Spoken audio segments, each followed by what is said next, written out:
তো আমরা এখানে গারবারের মতো একটা প্যাটার্ন তৈরি করা শিখবো। এখানে প্যাটার্ন তৈরি করার জন্য দেখতেছেন এখানে পিজে চলে যাবেন। এই পিজ থেকে কিন্তু আপনারা এই যে নিউ পিজে ক্লিক করলে কিন্তু এটা চলে আসবে, অথবা রাইট বাটন ক্লিক করে ক্রিয়েট নিউ রেক্ট্যাঙ্গেলে ক্লিক করলে কিন্তু এটা চলে আসবে এখানে। তো এখান থেকে লেন্থ নেব আমরা 30 এবং উইথ নেব আমরা 44। এরপর আমরা ওকেতে ক্লিক করে দেব। ওকেতে ক্লিক করার পরে এরকম একটি রেক্ট্যাঙ্গেল আপনাদের সামনে চলে আসবে এখানে।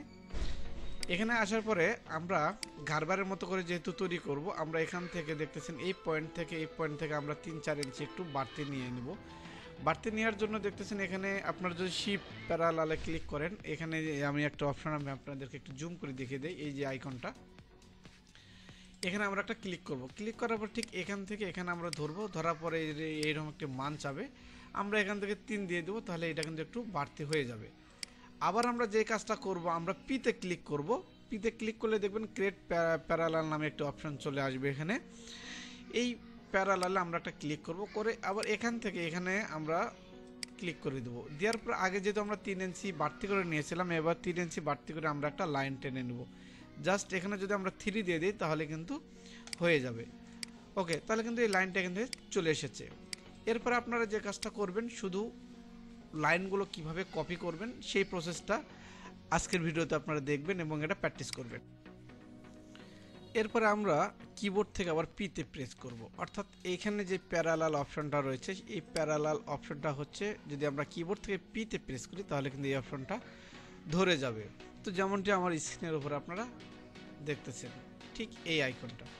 এখানে একটা ক্লিক করার পরে, এখানে ক্লিক করার আগে আমরা এখান থেকে সিলেক্ট টুলবার্স নেব, এটাতে একটা ক্লিক করব। এরপর আমরা পিতে প্রেস করব, করার পরে ঠিক এই লাইনটার উপরে একটা ক্লিক করব। তাহলে দেখবেন যে আমাদের এখানে আর একটা কপি করার জন্য একটা মান চাবে এখানে। তো আমরা এখান থেকে 0.58 একটা মান দিয়ে দিলাম,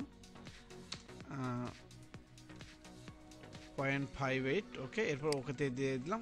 দেখলেন লাইনটা কিন্তু এখানে চলে আসলো। ঠিক একই নিয়মে আবার এখান থেকে আমরা কি করব, এটাকে আগে সিলেক্ট করে নেব, আবার আমরা পিতে প্রেস করব, করার পরে ঠিক এখানে একটা ক্লিক করব, করার পরে আমরা দিয়ে দেব আমাদের ফরওয়ার্ড নেক ড্রপ। ওকে, এরপরে আমরা চাইলে আবার এখান থেকে আমরা আমাদের শোল্ডার স্লোপের মেজারমেন্টটা নিয়ে নিতে পারি।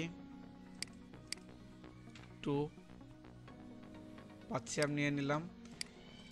এরপরে আমরা যে কাজটা করব, নেক উইথের মেজারমেন্টটা নিয়ে নেব। এখান থেকে এখানে একটা ক্লিক করব, করার পরে আপনাদের নেক উইথের যে মেজারমেন্টটা রয়েছে সেই মেজারমেন্টটা আপনারা এখান থেকে দিয়ে ওকে প্রেস করে দিবেন। ওকে, একই নিয়মে আবার আমরা এখান থেকে এখানে ধরবো, ধরে আমরা এখান থেকে আমরা হচ্ছে টেল হাইটের মেজারমেন্টটা নিয়ে নিলাম। ওকে, এটা হচ্ছে আপনাদের কপি কিভাবে করবেন সেই প্রসেসটা। তো এইভাবে আপনারা যে কোনো লাইনকে আপনারা এখান থেকে ক্রিয়েট প্যারালাল, অর্থাৎ কিবোর্ড থেকে যদি আমরা পিতে প্রেস করি তাহলে কিন্তু সেটা চলে আসবে। অন্যান্য জায়গায় কিন্তু আপনারা পিতে প্রেস করলে কিন্তু এটা নাও পেতে পারেন, কেননা এই গারবারের মতো এই আইকনগুলো আপনাদের পছন্দ মতন কিবোর্ড দিয়ে কিন্তু সেট আপ করতে পারেন। তাই বলি আপনারা এই আইকনগুলোও জানবেন এবং কিবোর্ড থেকে সেট আপটাও জানবেন, কিন্তু এই আইকনগুলো কোথা থেকে আনবেন, কিভাবে আনবেন সেটা সবার আগে আপনারা জানবেন।